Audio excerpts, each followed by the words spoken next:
So continuing on, let's look at the zeros of this polynomial function. Well, it's already all factored out for us. So we're asking, when does this equal 0? Well, by the zero product principle, we know either x minus 2 is 0, x plus 3 is 0, or x minus a half is 0. So the zeros are x equals 2, -3, and 1/2. Let me make that look a little better.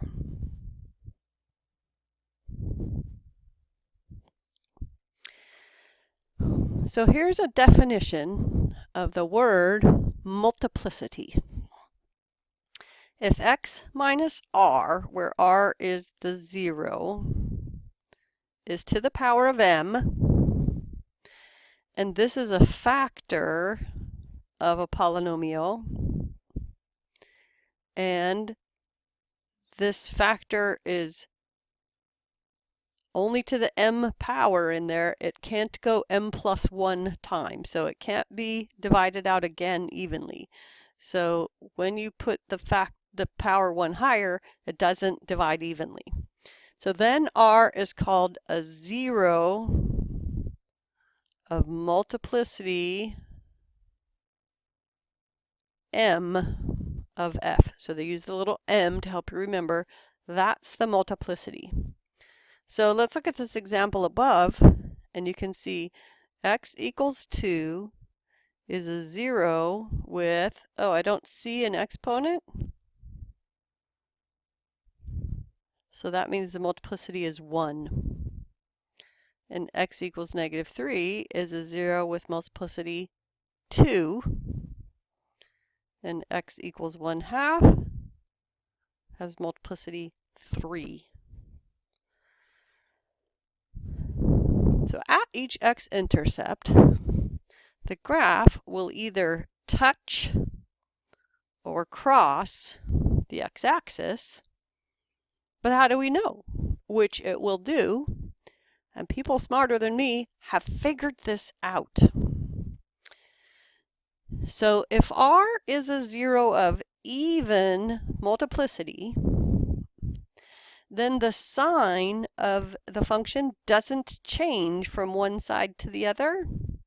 So locally, the function is behaving like an even power function.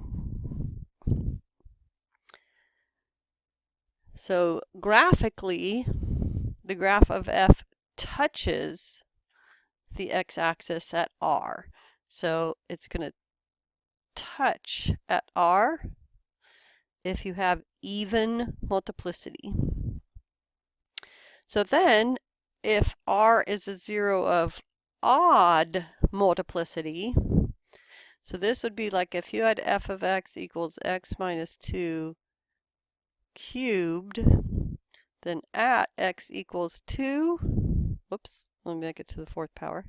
At x equals 2, the graph touches but doesn't cross the x-axis. Okay, so then odd multiplicity, the sign of f changes from one side to the other of the r.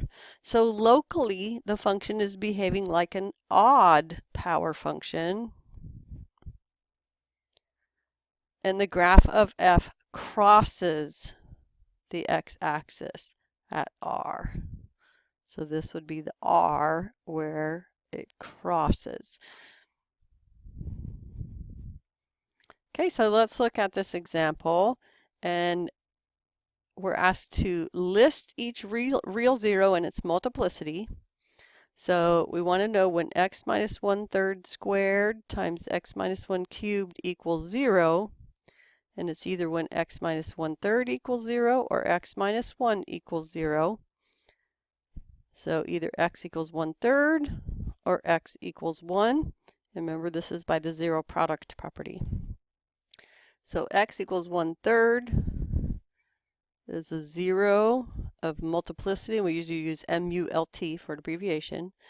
X equals 1/3 is a 0 of multiplicity 2, which is even So the graph touches but doesn't cross the x-axis at x equals 1/3.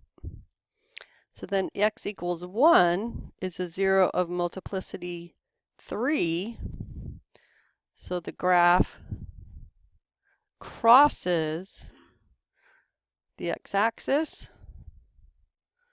at x equals 1. Okay, turning points I don't find a super important helpful thing, but there are some homework problems asking about it. So let's touch on that. That turning points are just kind of a way to make sure your graph makes sense. So if your function is a polynomial of degree n, then the graph of f has at most n minus 1 turning points. So if you're degree 5, you'll have at most 4 turning points. You could have fewer, but at most it would be 4. And if the graph of the polynomial function has n minus 1 turning points, it has that many, then the degree is at least n. So a polynomial of degree 6 will have at most 5 turning points, but it could have 5 or 4 or 3 or 2 or 1 or none. If the graph of a polynomial function has 6 turning points, if it has 6 turning points, then the degree is at least 7. To make sure that makes sense too. Okay, then end behavior is hugely important. This is telling us how the graph behaves as we get way out here, way over here. What happens is x is getting very large or very small. Then the graph of the polynomial function looks more and more like the power function of the leading term. So it's like the leading term becomes stronger and stronger, more powerful, and drives what the polynomial will look like. So this function f of x will look more and more like the graph of g of x equals 4x cubed at the tails of the graph. So this is just the formal theorem that says the graph of a polynomial function looks more and more like the graph of the leading term's power function as x gets very large or very small.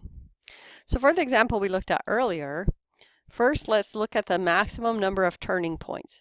But do you see that if I multiply out x minus 1/3 times x minus 1/3 times x minus 1 times x minus 1 times x minus 1, I'm hoping you can see that your biggest term will be x to the 5th. So if you're not seeing that, think about it and make sure that makes sense to you. So this is degree 5. So the maximum number of turning points is 4. You have no more than 4 turning points. So then we need to look at the end behavior. So x to the 5th is the highest power. So f of x equals x to the 5th is what the graph looks like, or what it resembles, as x goes to infinity or x goes to negative infinity. Well, those odd graphs went something like this, right? So as x goes to infinity, y is getting infinitely large. And as x goes to negative infinity, y is going also to negative infinity. So that's called the end behavior. So then objective 4 is analyzing the graph of a polynomial function. And I want to do this together step by step. So please be prepared to do that. Any of this that you can do ahead of time will just really help with our analyzing step.